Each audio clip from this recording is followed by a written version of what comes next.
I'm Cheryl Leach. In this problem, we're asked to find the limit of a difference quotient for the function 3x minus 2.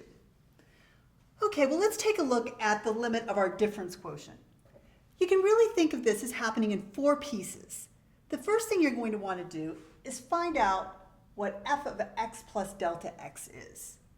Then we're going to subtract f of x. Then divide by delta x.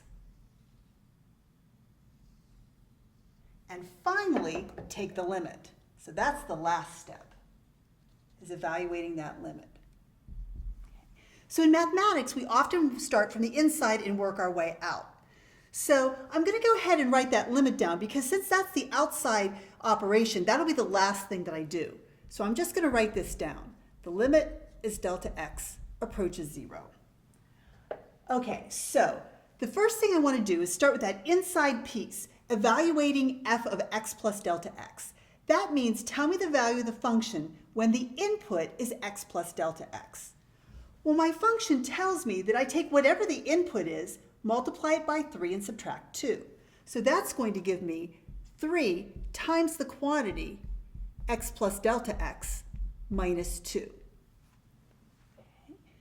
Next thing I want to do is to subtract f of x. Well, I already know what f of x is. It's just 3x minus 2. So I'm going to subtract it. Now be careful, there are 2 terms. So when you subtract, make sure you use parentheses so you're subtracting the entire function. The next step is going to be to divide by delta x.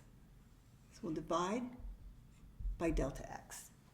And finally, we're going to go ahead and take the limit. Okay, so let's see what happens here.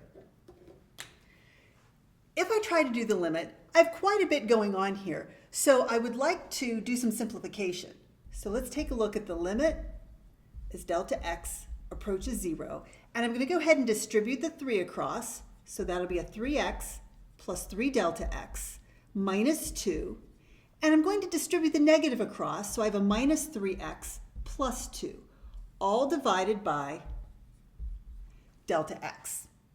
Okay, if I try to evaluate this limit, I'm going to get 0 over 0. So let's see if I can do some more simplifying to rewrite that expression. I notice that I have a 3x and a minus 3x and a minus 2 and a plus 2, all of which add together to be 0. So I'm left with the limit as delta x approaches 0 of 3 delta x all over delta x. Okay, I'm still getting 0 over 0, but I can see what to do here because I can cancel a delta x out. And I have the limit as delta x approaches 0 of 3. Now we need to ask ourselves, what happens to 3 as delta x approaches 0? Well, there's no delta x in this expression, so it has no effect on it at all. It keeps getting closer and closer to 3. And there we have our answer.